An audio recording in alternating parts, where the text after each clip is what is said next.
Welcome to the video. This video is on how to set agency goals so you actually achieve them. By the end of this video, you're going to know exactly how to set your goals, how to communicate with the staff, and how to plan the input so you actually achieve the goals rather than just having a wish list of goals. Now, in the past, before we learned this stuff, we used to set wishy-washy goals. There used to be too many of them, like 10, 20 different goals, and it was just a little bit too confusing. So to set proper goals with your company, I'm going to go through now the 7 steps, I think it is, that I think you should take into consideration. So the first one is set one company-wide goal. This is important because if you set too many goals, if you set too many confusing goals, different departments, you want to achieve profit margin of X, you want to get 40 new customers, you want to launch this new service, you want to become, you want to donate to charities and stuff like that, or you want to start this new sister brand. There's a lot there that the staff have got to take in, and it just becomes a bit too confusing. It's like the old saying, try and catch 2 rabbits, you catch none. You're just going to be a bit too dispersed, a bit too decentralized. So set one company goal. Sometimes 2 is okay, maximum. If there's like one big one and then one smaller one. And these kind of goals can be something like double the amount of customers, get 10 new customers. It's important that when you're setting these goals, later on we'll come to this, but you have an idea of how to actually do it. So there's part of goal setting which is called input planning. So you're planning the inputs, which you think, it's a theory because you don't know for sure what's going to happen, but you need to set some inputs that you think will get to this goal, this end goal. And usually these goals are going to be to do with growth of the business, but they might be something like set up charity. That might be the most important thing in your company, or set up new service. Typically, the goals are going to be based on growth. Now, a lot of companies or a lot of agencies that I speak to have revenue goals, which is fine, or profit margin goals, which is also fine. I've kind of grown to not like these kind of goals. I just think they give off the wrong vibe. If you say, we want to make 5 million or 10 million, or we want to achieve, 2 million profit or a 30% profit margin, I think they're a little bit too... They're not purpose-led goals. They're not impact-led goals. They're more like revenue-based goals, which should be a side effect of what you're trying to do. And we'll get into that later on. It's fine if you want to get these revenue-based goals and your team is kind of that way inclined, and that's the culture of the business. Money, and all this kind of stuff. That's fine. I'm not against that. It's just something that I've kind of leaned away from recently. So I'll get into that later on. So one company goal, communicate this with the staff. It should be the North Star, print it out, put it on the wall. It should come up in every single meeting across all departments, because this is the goal that everyone's trying to achieve. And, a goal like doubling customers, well, that falls on sales, it falls on delivery, it falls on, even support staff. If you've got dev teams that are working on your website and stuff like that, trying to improve conversion rate, it all falls under this goal. So that's why the goals are usually to do with growth of the company. So now you've got the North Star goal, there might be multiple sub goals underneath. So the way I look at this is, obviously we want to, for example, if double customers was the North Star goal, and we only did this, we might be missing a few little things that are important too. So the way I look at it is, every year we want to grow, but we also want to de-risk, and we also want to be better. Now, you could just grow and chuck loads of ads and chuck loads of sales calls and get loads of new sales, but you also then might become a bit more vulnerable if the market changes and that kind of thing. So you want to look at things like de-risk. How are you de-risking your business, making it sort of a long-term business. That might include introducing new services, looking at things like AI and how that's going to change things. You need to have some considerations for this. So you might have some sub-goals which kind of, they don't have to directly help the main goal, but they just kind of offset, any other bad things from happening or any other alternative scenarios. Be better is a good one because you could grow, but if you don't improve your product, if you don't improve your customer service, you don't improve things like review management and that kind of thing, you're putting yourself in a bad situation. Even though you're hitting your North Star goal, there's some things that need to be looked after as well. So I like to theme the goals into like these buckets. You can use your own different themes, but there might be multiple of them. There might be a couple more.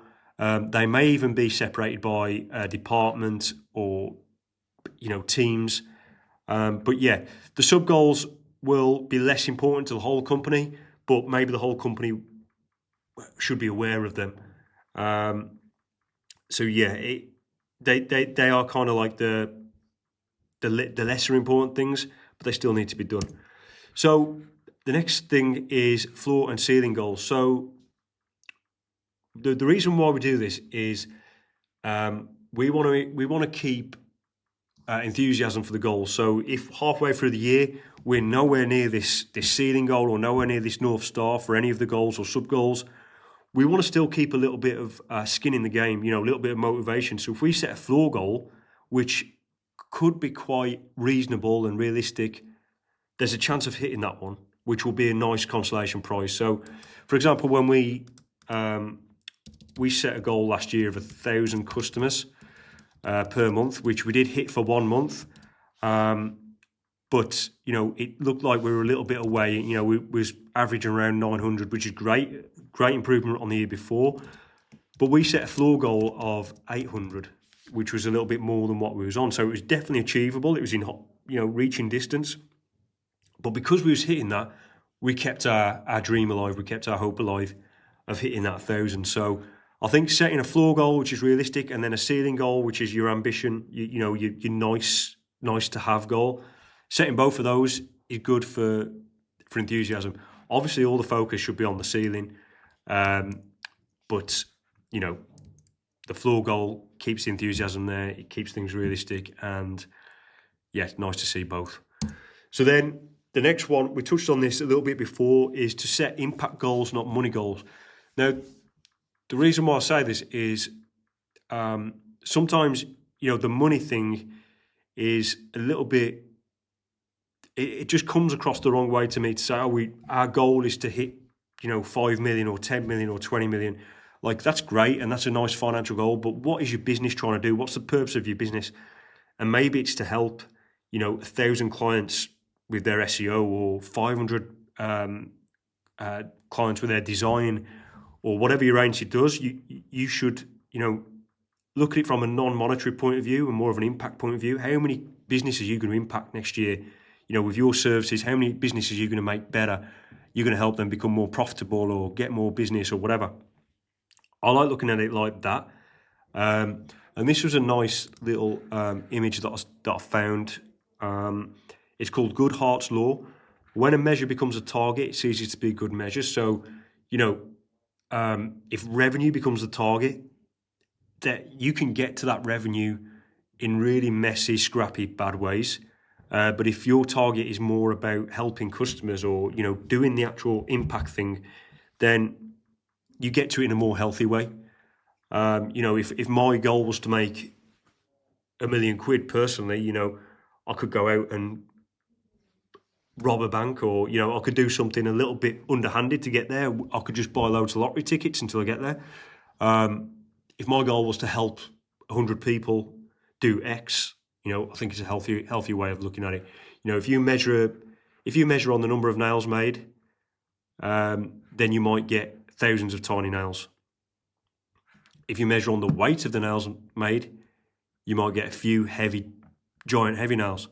So what it's trying to say is, if you use something so acute as a goal, like revenue, then you might miss a lot of the good things that come with it if you have a goal that is more impact orientated. I hope that makes sense. I know it's a weird one. We're so used to using like revenue, and again, like if you want to use revenue, I don't think it's that bad. It's just, I think this is a different way of looking at it. It might make you feel better about expressing these goals. You know, making your goals public as well is a nice thing to do. You know, talking about them on your website. But if you're sort of talking about on your website, you know, we want to make 20 million this year or whatever. You know, it's like Apple. They might have a purpose or a goal to put iPhones in the hands of 1 billion people or whatever. That's a nice way of looking at it, rather than they want to make 10 billion quid revenue. Do you get what I mean? So, weird example, but you know, hopefully you get what I mean by setting impact goals and not money goals.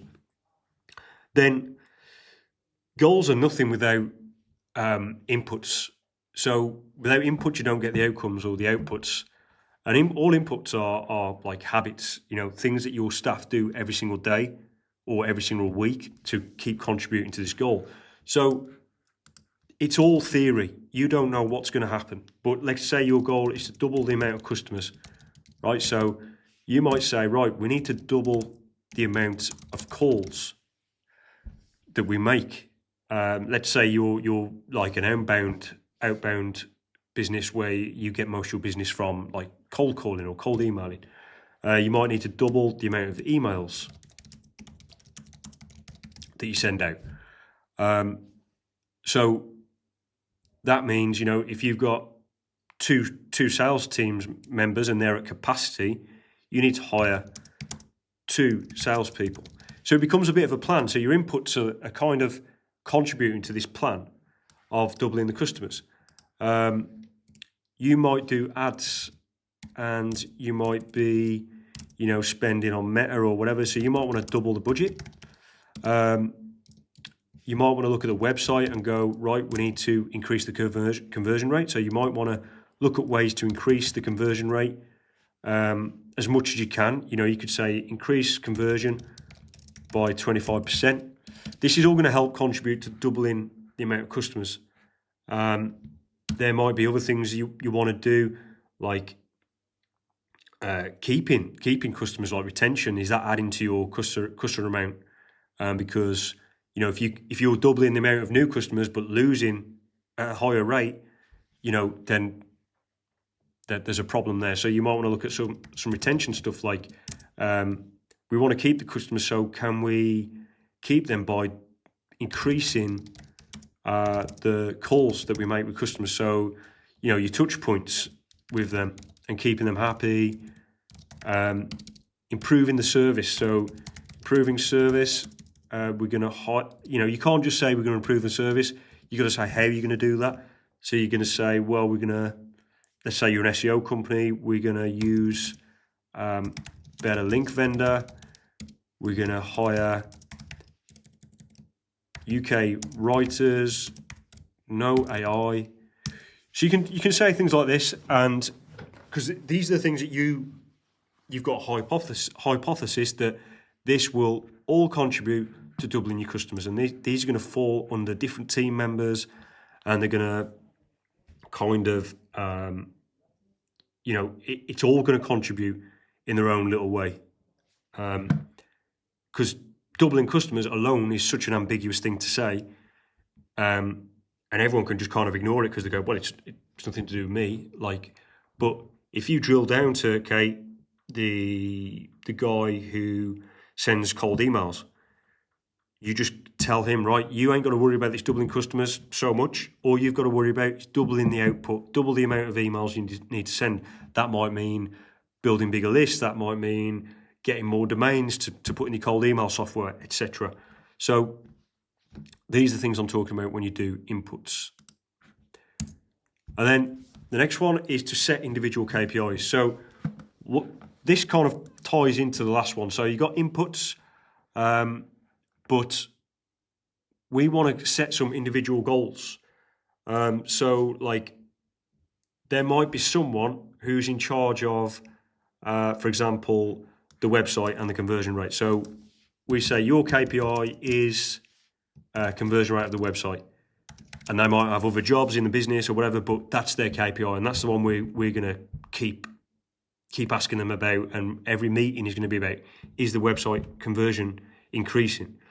You're going to have someone on ads, and they might have a KPI of, right, achieving X customers per month from ads at X CAC. And we want to ask them, are they achieving that? Why aren't they achieving that? How can we get them to achieve that? And then, the sales team, their KPI might be 40% close rate, and X amount of calls. So let's just say 100 calls. That's their KPI. That's what we want them to. We're looking at close rate and number of calls, and then we've got a target for it as well. So giving each team member like one KPI or maybe 2 KPIs maximum, you can then drill down. So you can see we've got individual KPIs, individual inputs. We've got sub goals. So these are like goals where they might contribute to the main goal, but they're kind of they're complementary, but they may not directly be related to it. They just help with keeping it a balanced approach to the year. And then you've got the main North Star goal, which the whole company can focus on. So I hope that makes sense. And then number 7 is review this quarterly. So review your goals quarterly, review the sub goals quarterly, review the inputs and the individual KPIs. It doesn't matter if they change. You haven't failed if they change. Businesses change all the time. The best businesses change their mind all the time. Don't worry about it. Don't be ashamed of it. You're going to change your mind through the year, no doubt. Something might change. What you shouldn't really change, or what you should look at changing less, is your North Star goal, because that one is kind of set in stone. All the ones underneath and the inputs and the different sub goals, KPIs, they might change. Not to say you can't change your North Star goal, but I would just, when you're setting this goal, it's got to feel so powerful and so true that you don't want to change it. That's the one goal. That's the one thing that everyone's going to aim for. So I hope this helped. Just to go through everything again, is to set 1 or 2 company-wide goals. Have some sub goals and themes. So these are kind of like your wish list and stuff to help the business be better and to de-risk. They may contribute to the main one, but they don't have to. They're just sub goals and themes. Number 3, set floor and ceiling goals, so the staff don't get, or the team don't get demotivated if they're nowhere near the ceiling goal. Floor goals should be realistic and achievable. Number 4, set impact goals and not money goals, because of Goodhart's law. When a measure becomes a target, it ceases to be a good measure. So getting 20 million per year, I don't think it's an impact goal. I think that's a byproduct of helping 1,000 customers or 2,000 customers or whatever your goal might be. Number 5, look at inputs. These are your company habits. So what are you doing every week? What are the things you hypothesize are going to help towards the main goal, or help towards the individual or department goal, which then helps towards the main goal of the company? Set individual KPIs, because each team member needs to be responsible for something, however little it might be, whether it's, support team might be responsible for their happiness rating. Do they get a happiness score of 80% plus? If they don't, why not? And that can be the conversation every time you have a review with them. Number 7, review the quarterly goals. It doesn't matter if they change. North Star probably shouldn't change, but the rest, you can swap them around and move them around as the year progresses. So I hope this helps with a long video, but that's how we set goals, and hopefully you can now set some very clear goals with your team. See you soon.